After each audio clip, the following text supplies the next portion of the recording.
Ну что ж, выйдем дальше. Готовится следующая пара. В синий угол приглашается Тезекбаев Расул.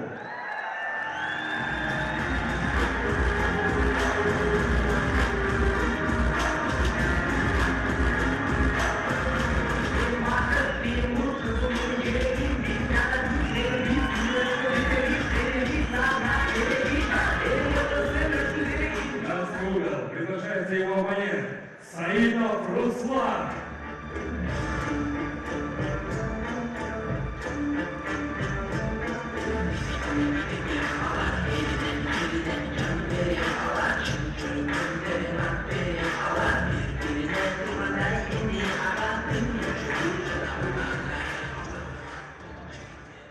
Вот сейчас нас ждет по-настоящему горячий бой, потому что в октагоне встречаются два непобежденных бойца.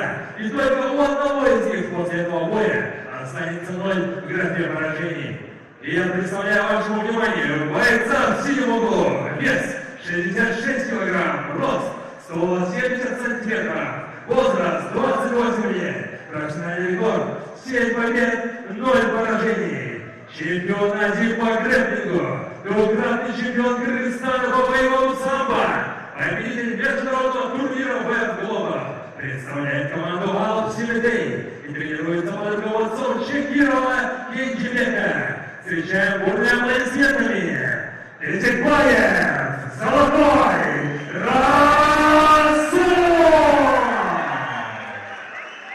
И его соперник в красном углу, боец весом 66 килограмм, рост 168 сантиметров, возраст 35 лет, профессиональный рекорд 3 победы, 0 поражений. Мастер спорта по борьбе Алыш представляет команду Айгуль Манас и тренируется под руководством Амиргулова Нургазы. Встречаем бурными овациями Саидов Руслан!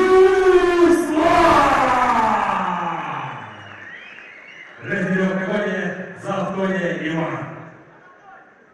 Демек, мына ушул 4-чү жуптардын дагы биз тизмеги менен таанышып алдык. Руслан Саитов, мына ушул кызыл бурчтан чыккан спортчу, 35 жашта, бойнун узундугу 168 сантиметр, профессионалдык рингте 3 беттеш өткөрүп анын бирисине дагы жеңил узасын тарткан эмес. Ушул алыш күрөшү боюнча спорт чебери ал Айкөл Манас спорттук клубунда Нургазы Амиракуловдун кол алдында машыгып келет жана Руслан Саитов бүгүн эми ушул эң мыктылар менен дагы беттеш өткөрөт. Демек, бул беттеш кандай болорун байкайбыз. Ал эми ага каршы ушул көк бурчтан чыккан бул Расул Тезекбаев, боюнун узундугу 170 сантиметр, 28 жашта, профессионалдык рингте 8 беттеш өткөрүп, 7синде жеңишке жетсе, 1 рет дагы ошол 1 рет тең чыккан.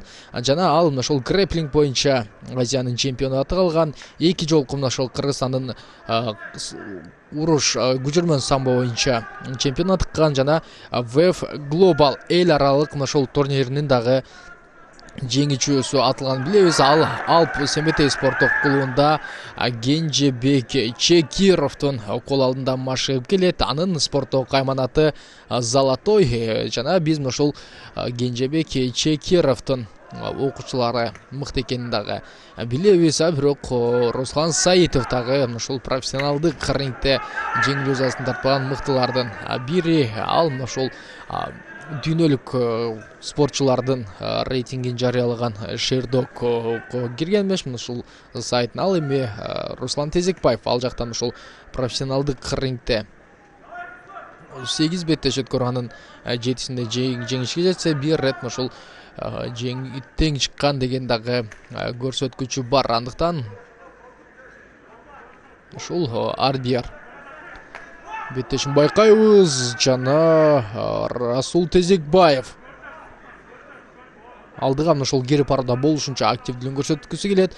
Ал өзүнүн жалгыз ошол кубаттуу сокку тепкиси менен дагы Руслан Саитовду артты көздөй кетенчиктетүүгө даяр. Бирок ушул бөрү карыса да бир коюлук алып бар демекчи.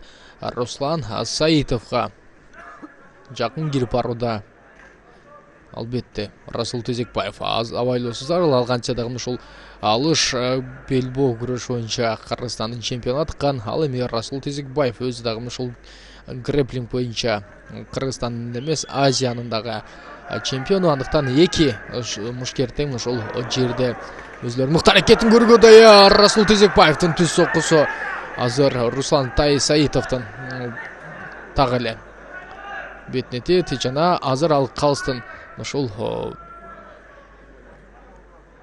жардам менен албетте алгачкы жардамды алууга дагы даяр. Жана мындан ары Руслан Саитов беттешти уланталабы деген дагы чечим бар. Жана Руслан Саитов беттешти уланталат, демекки беттеш мындан ары дагы башталат. Жана ушул эч кандай жаракат албаганы бизди кубандырат. Жана Расул Тезекбаев барган сайын каршылашына жакын кирип барат. Жана мынтип тейкдаунга кетиргенден кийин эми ал каршылашынын үстүнө оңой эле чыгып кетет. Анткени ушул Расул Тезекбаевдин буга чейинки беттештерин дагы көрүп жүргөнбүз. Мына Кенжебек Чекеров өзү дагы жанында көрсөтмөсүн берет. Жана Расул Тезекбаевдин кубаттуу соккуларынан кийин Руслан Саитов мынтип аны байлап алууга дагы даяр. Бирок ага карабастан Расул Тезекбаев кубаттуу соккуларды биринин артынан бирин жолдойт. Жана чындыгында эле азыр Руслан Саитовго бир аз ушул жерден эми абал кыйын болот. Анткени Расул Тезекбаевдин мыкты кубаттуу соккуларды жолдой аларын да жакшы билебиз. Жана коргонууга чамасы келбей калды. Эми Руслан Саитов эгер деле коргонууну улантпаса, анда беттеште Расул Тезекбаев деп жеңип алар дагы маалым болчу. Демек калыстар тобу ушул өз кезегинде беттешти токтотот. Жана биз 4-чү ушул жуптардын дагы жеңүүчүсүн аныктап алдык. Демек Канат Келдибеков менен ушул экинчи жупта жеңишке жеткен спортчу ушул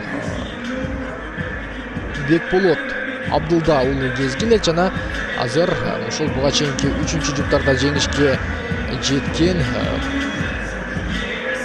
Алимардан Абдукаров менен Расул Тезекбаевдин дагы кезгелери анык болуп калды. Ушул алгачкы ушул 4 жуп анык. Жана биз ушул жеңүүчүнүн ким экенин билдик. Техникалык нокаут менен Расул Тезекбаев жеңишке жетет. Жана биз кийинки ушул 66 килограммдагы эң алгачкы ушул гран-придеги белдешти күтөбүз. Жана ушул Расул Тезекбаевди жеңишке жеткен жана башка мушкерлерден ушул беттешин өткөрө рингке чакырып жаткан бул Дайер Исакеев экен дагы эсиңиздерге